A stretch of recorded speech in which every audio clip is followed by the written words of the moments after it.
Hey y'all, today I'm going to show you how to make one of my all-time favorite appetizers, hot mushroom dip, which is also called hot mushroom cheese spread or hot mushroom bacon dip, whatever you call it. It is so good, y'all. I've been making this dip for such a long time and it's been one of my favorites for so long.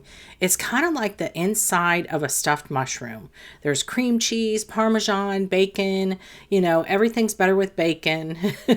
What makes it is the fresh dill though. It's absolutely perfect with the mushrooms. So let's get into it and I'll show you how to make it. These are two demi baguettes, or basically small baguettes, that I made using my gluten-free artisan bread recipe, which I'll leave a link for up above the video for that. It is such an easy recipe. You could also use store-bought baguettes, but they're not going to be nearly as good as this. So just bite the bullet and make these demi baguettes yourselves because you will not be disappointed. Now, these are a couple of days old, so they are less fresh, and I feel like that's when to use them the best to make like something like crostini. So I'm just cutting them on a diagonal to make the crostini, and it is perfect for this recipe. However, you could use store-bought gluten-free crackers, although I don't find any of them to be really that great, other than maybe the Char. But I do have a recipe for homemade gluten-free Ritz crackers if you wanted to try that. Again, though, I feel like the crostini is the way to go with this recipe. That was the traditional way using this recipe. So my oven is preheated to 375 Fahrenheit. And I'll just grab my baking sheet and I'm going to pour a little bit of olive oil on the bottom and just rub the crostini all over on both sides. I find this to be the better way than drizzling the olive oil on top because it gets in more places on the bread than if you were to just drizzle it. But you can drizzle it if you'd rather. All right, I'm going to pop this in the oven for about 10 to 15 minutes, just until the crostini is light golden brown and crunchy and crispy. So while they're baking, let's go ahead and make the dip. It is really so simple, y'all, to make this dip. This is 6 ounces or 170 grams of softened cream cheese, although mine could stand to be a little more softened. I'm going to grab a whisk, but really your cream cheese should be way more soft than this. I wanted to show you how easy this is to whip up without a mixer, but I can't really do that if my cream cheese isn't soft enough.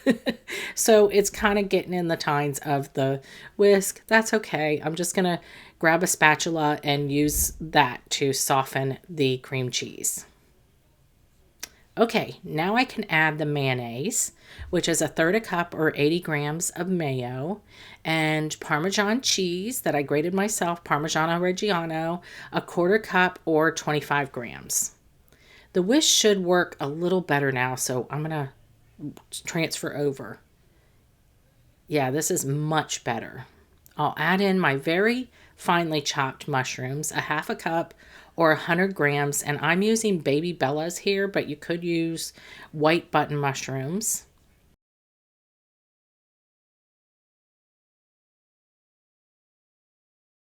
And then a couple of tablespoons of bacon that I finely chopped.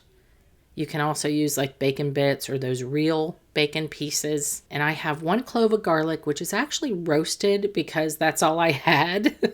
But it's supposed to be just minced fresh garlic. Use what you have. I'll add about a teaspoon of the fresh dill and leave some back for garnishing. And then this is a 1/2 teaspoon of gluten-free Worcestershire sauce, Worcester sauce, however you pronounce it. Apparently some countries aren't able to get this gluten-free. Here in the US, Lee & Perrins is definitely gluten-free. So if you can't get it in your area, you can sub with maybe coconut aminos or gluten-free soy sauce or tamari, something like that. Or you could just leave it out. It's only a 1/2 teaspoon. This recipe doesn't make a ton of dip, but it's definitely enough for about 20 crostini pieces. I'm going to add a pinch of salt here, maybe a 1/2 teaspoon or so, and also some black pepper as well. And I've got this little cast iron skillet that I'll just spread this in here. I think I got this from Lidl, so unfortunately, if you know about Lidl, you know they're just like Aldi. Sometimes they have stuff, sometimes they don't. Sometimes you see it and then you don't. So I can't recommend like getting it from there because who knows when they'll have it again. But you can probably find something similar on Amazon. You could also do this the way it was actually, the recipe was written, where you spread each piece of crostini with the dip and then bake them until bubbly, but I like this way better. So I'm going to put this in a 400-degree oven for 10 to 12 minutes or until the dip is really hot and bubbly. You can see just how bubbly it is here. And I'll just finish it with the rest of the chopped fresh dill. This is about 2 teaspoons more, so it was a tablespoon total.